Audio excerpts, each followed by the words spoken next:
నమస్తే, నేను సిరి. చాలా వరకైతే రియల్ ఎస్టేట్ రంగంలో అడుగు పెట్టాలి అన్నా, అంటే ఎక్కడైనా భూములు కొనాలన్నా కూడా, ఏ రాష్ట్రంలో భూములు కొనాలన్నా కూడా చాలా వరకైతే డౌట్స్ చాలా మందికి ఉంటుంటాయి.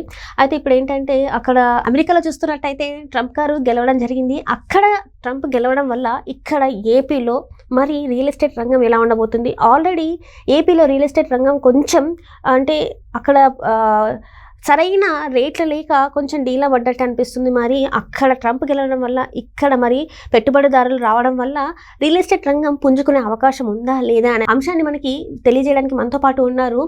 రియల్ ఎస్టేట్ రంగంలో తనకంటూ ఒక ప్రత్యేక గుర్తింపు తెచ్చుకున్న realtor oxygen founder CEO doctor Nandi Rameshwar Rao గారు. నమస్కారం సార్. సార్, ఇప్పుడు చూస్తుంటే మరి ఏపీలో మనం రియల్ ఎస్టేట్ రంగం చాలా కిందికి వెళ్ళిపోయిందని చెప్పేసి మనం గతంలో మాట్లాడుకున్న సందర్భాలు ఉన్నాయి. అయితే ఇప్పుడు అమెరికాలో ట్రంప్ గెలవడం వల్ల ఏపీకి పెట్టుబడులు వస్తాయి. దాంతో మరి రియల్ ఎస్టేట్ రంగం పుంజుకునే అవకాశం ఉందా లేదా అనే కొన్ని డౌట్లు కూడా వస్తున్నాయి. మరి ఏపీలో రియల్ ఎస్టేట్ రంగం ఎలా ఉండబోతుంది? రియల్ ఎస్టేట్ ఎప్పుడు కూడా తిండి బట్ట గుడు, రోటీ కప్డా మకాన్ ఎప్పుడు కూడా బాగుంటుంది. అనివార్య కారణం వల్ల లాస్ట్ టర్మ్ బాగోలేదు కాబట్టి కొద్దిగా వెనకబడింది ఏపీ, అది వాస్తవం. ఎప్పుడూ వెనకబడే ఉండదు కదా, ఒక్కొక్క లీడర్ ఒక్కొక్క స్టైల్. అంతకుముందున్న గవర్నమెంట్, రెండో టర్మ్లో ఉన్న గవర్నమెంట్ ఏపీలో సంక్షేమ పథకాల మీద ఫోకస్ అనేది జరిగింది. దాదాపు 80,000-90,000 కోట్లు పర్ యానం పంచిపెట్టారు జగన్ గారు. In spite of that unfortunate ఓట్లు రాలేదు, గెలవలేదు, పర్సంటేజ్ పెద్ద తేడా పైన ఓడిపోవడం జరిగింది. సో ఆ విధంగా చూసుకుంటే గత చంద్రబాబు గారు రాకముందు కూడా ఏమీ లేదు మార్కెట్. వైజాగ్లో కొద్దిగా ఉంది, బట్ ఓవరాల్ అమరావతిలో డల్ అయిపోయింది. ఎందుకంటే భయపడుతున్నారు. అవునా? ఎందుకంటే మళ్ళీ ఇప్పుడు పెట్టిన నెక్స్ట్ ఈ గవర్నమెంట్ వస్తుందా తెలియదు. మళ్ళీ ఈయన రెడ్డి గారు వచ్చారు, మొదలు పెట్టండి, బ్యాక్ టు స్క్వేర్ వన్. అది ప్రాబ్లం. సో ఆ డౌట్ అనేది, అందుకని నిన్న మొన్న పవన్ కళ్యాణ్ గారు ఒక స్టేట్మెంట్ ఇచ్చారు, నెక్స్ట్ 10 సంవత్సరాలు మేమే కలిసి ఉంటామని స్టేట్మెంట్ ఇచ్చారు. చూసుంటారు రాజకీయ. సో అంటే వాళ్ళ ఇంటెన్షన్ కరెక్ట్ ఉంది. అది ఉంటారా లేదని మనం వెయిట్ అండ్ సీ. డెఫినెట్గా ఉండాలని కోరుకుందాం. ఏదో ఒక రాష్ట్రానికి లీడర్ అయితే ఉండాలి కదా.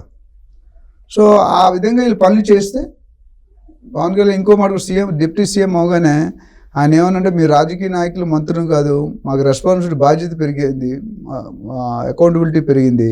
ఎవరైనా నాకు ఓటేసిన వాళ్ళు అడిగితే, నీకు ఓటేసిన ఏపీకి ఏం చేసావు నువ్వు అని అడగొచ్చు, దానికి మీరు సిద్ధంగా ఉండాలన్నాడు. అది చాలా మంచి ఆలోచన. ఇప్పుడు అంతకుముందు వాళ్ళ బ్రదర్ వచ్చాడు, కొన్ని రోజులు చేశారు, గివప్ ఇచ్చేసి ఆల్మోస్ట్, అంటే ఆయన కూడా ట్రై చేశారు, మెర్జ్ అయిపోయారు, తర్వాత టూరిజం మినిస్టర్ అయ్యారు. ఈయన గివప్ ఇవ్వలేవు. గత 10 సంవత్సరాలుగా it's continuously on that fight. నువ్వు చూసుకుంటే వాళ్ళు నాకు ఇది బంగ్లా కావాలి, కార్లు కావాలి, నేను జీతం కూడా తీసుకొని రూపాయి జీతం ఏదో తీసుకుంటానని చెప్పాడు.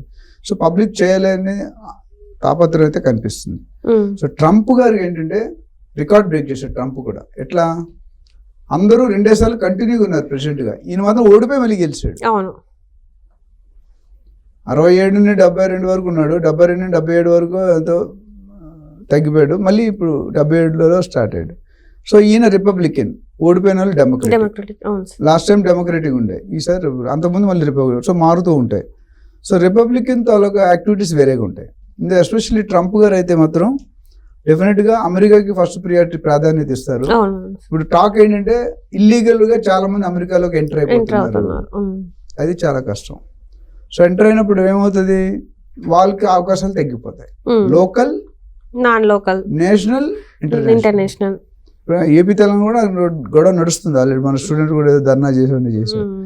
సో అది ఇంపార్టెంట్. సో ట్రంప్ గారు ఏమంటే, మన అమెరికన్స్ ఫస్ట్ ప్రొటెక్ట్ చేసుకోవాలి. రైట్. సో ఇల్లీగల్గా వచ్చినందరే పంపించాలని చెప్పేసి తను మాట్లాడడం జరిగింది. అయితే ఒక గుడ్ పాయింట్ అంటే, మన ఇండియన్స్ లో ఎక్కువ మంది లేరు, ఇల్లీగల్గా ఉండొచ్చు, బట్ మిగతా కంట్రీలు, అండర్ డెవలపింగ్ కంట్రీస్ ఉంటాయి కదా, వాటిలో ఎక్కువ మంది ఉన్నారు. కొద్దిగా ఫేక్ సర్టిఫికేట్స్ పెట్టి ఇవేవో అట్లా. ఇంకోటి కొత్తగా ఏమంటాడు, ఇంతకుముందు మనకు పిల్లలు ఎవరైనా వెళ్ళి పిల్లలు పుడితే పిల్లలకు కూడా సిటిజన్షిప్ వచ్చేది, ఇప్పుడు రాదంటున్నాడు. కొత్తగా పిల్లలు పుడితే వాళ్ళకి సపరేట్ రూల్ పెడుతున్నాడు. అలా ఇట్లా అంటే గవర్నమెంట్ ఇష్టం, జనాలు తగ్గించాలి, సిటిజన్షిప్ తగ్గించాలి. అయితే ఏవైనా ఇందులో మెయిన్ హైలైట్ అయింది ఎలాన్ మస్క్ గారు.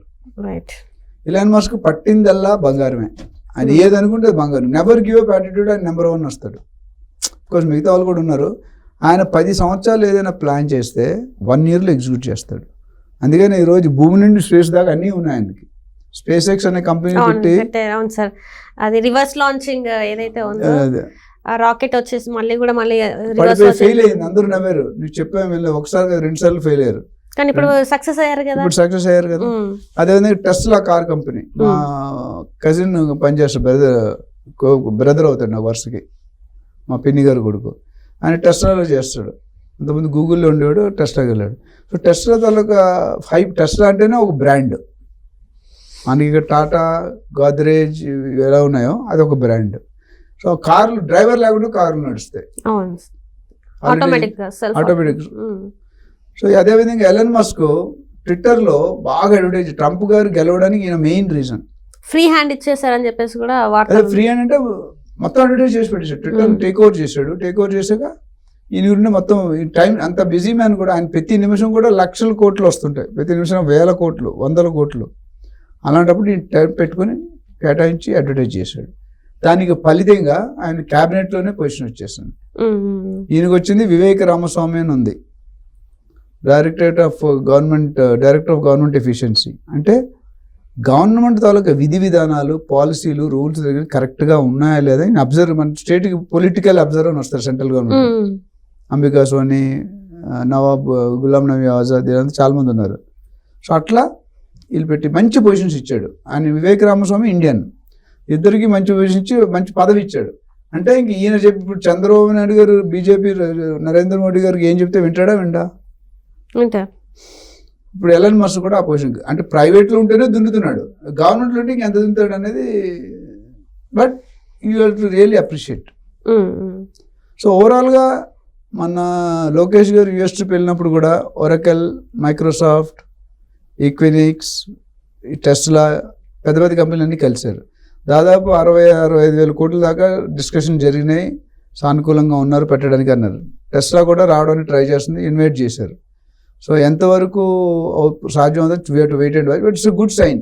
ఒక పక్క అంబానీ ఇస్తున్నాడు, ఒక పక్క అదానీ ఇస్తున్నారు, ఒక ఎలాని యూట్యూబ్, చాలా ఆటలో మాట ఎంత ఇనీషియల్ స్టేజెస్లో ఉన్నాయి.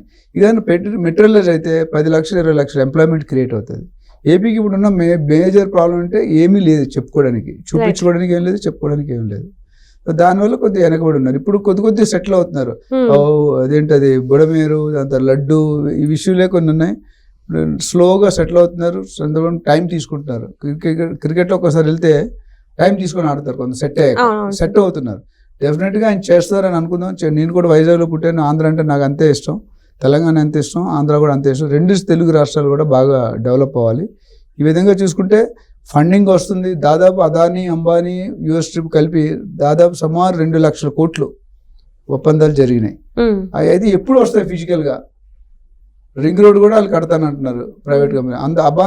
అదానీ, అంబానీ దిగారంటే థింగ్స్ విల్ బి డిఫరెంట్. దాంతో ఎలన్ మస్క్, హేమీలు దిగుతున్నారు.